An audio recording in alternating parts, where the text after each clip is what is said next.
everyone, you're welcome back to my channel.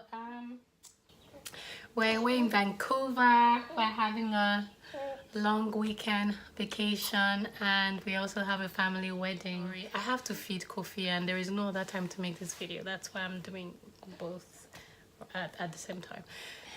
And today is a very exciting day for me because Kofi is 6 months today. And I'm just really excited because it takes me back memory lane, you know, on the day he was born.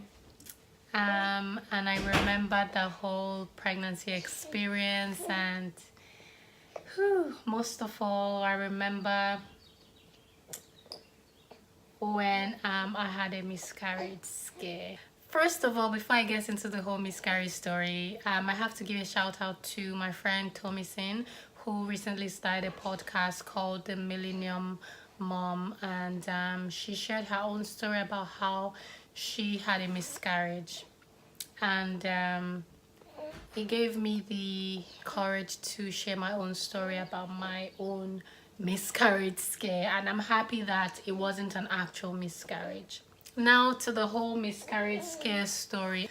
So yeah, on this day I was in a meeting on Skype, and I had my sister in that meeting and some business team members, right?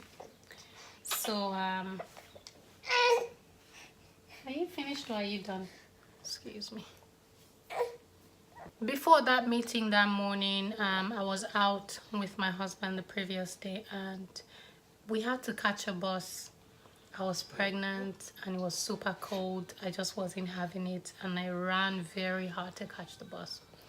So that morning in that meeting, I was going to excuse myself to use the washroom, and by the time I was gathering myself together, I saw blood. You know, it wasn't a lot of blood, but I shouldn't be seeing blood, right? In my first trimester. And I screamed. And my sister asked, what was that? I said, blood. You know, it was a business meeting. So it was a bit scary, but at the same time, I just couldn't contain myself. I ran to the bathroom to clean up, and I was crying. And my sister called 911 immediately. And while 911 was on the call, I was just praying and saying, the Lord is my shepherd. And I was just saying, you know, please don't leave me. Please don't leave me. Stay with me. I love you. Stay with me. I was holding my stomach. Paramedics had to stay with me on the phone to make sure I was okay until they arrived. And then they arrived. I was at the hospital. It wasn't such a long wait. I think about 3 hours. They were able to see me within 3 to 4 hours. I was at the hospital for about 5 hours plus. And then I started to do the tests and everything. And by the time all the results came, I did an ultrasound. The doctor told me that they did not find a heartbeat.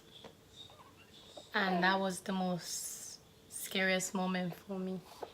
And I asked why, you know. And he said, I don't know, this could be a miscarriage. And I said, but I'm no longer bleeding. He said, well, it could be a miscarriage even though. And I was like, no, it's not a miscarriage, my baby is fine. And I just felt like, how can someone be so mean, you know, to just talk about a baby dying just like that, and he says it without no feelings whatsoever, you know. I know it's not his fault as a doctor, but that didn't make me feel, it didn't make me feel good, and I felt like he wasn't being sensitive to my feelings, you know, with the way he relayed the information to me. And my brother is a doctor, so I spoke with my brother. Although the doctor had recommended that, okay, if I do not want to do anything, I could wait for about a week or so to do another ultrasound. So I spoke with my brother, who's a doctor, and he said, Well, it could be that the reason they didn't find the heartbeat,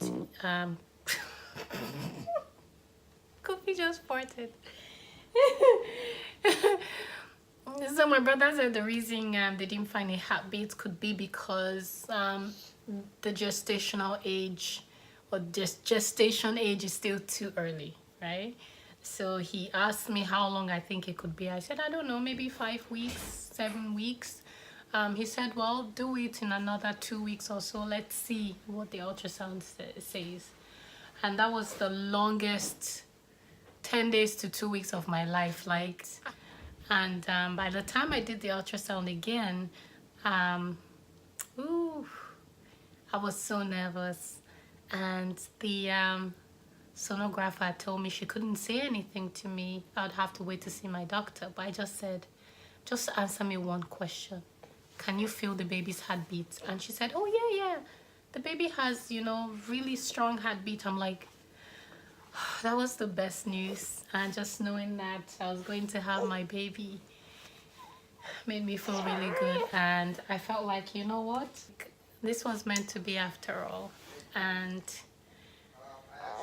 I just cut the long story short. I'm just really grateful today to see how far I've come as a young mom, through the hurdles.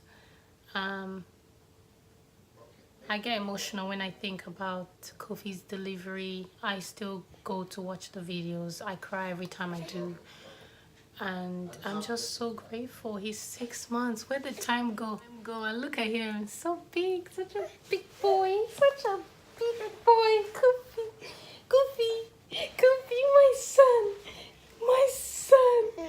My son. Oh, I love you. Look at my lipstick all over you. I love you. I love you so much. So yeah, I'm just saying that to say, if you've been through a loss, it's really hard. I didn't even go through it, and I know how difficult it must be. It will be fine. It will be fine. Anyhow, thank you so much for watching this video. I just wanted to let you know that I went through a miscarriage scare, and it was scary indeed. I have to attend to Kofi right now. I think he had a big poop. Thank you so much for watching this video. Please subscribe to my channel. I'm away in Vancouver right now, and when I come back to Toronto, I will tell you all about it. Share this video, give this video a thumbs up if you like it, and yeah, leave your comments in the comment section. Until next time, I will see you again in my next video. Bye bye. Say bye, Kofi. Kofi, say bye.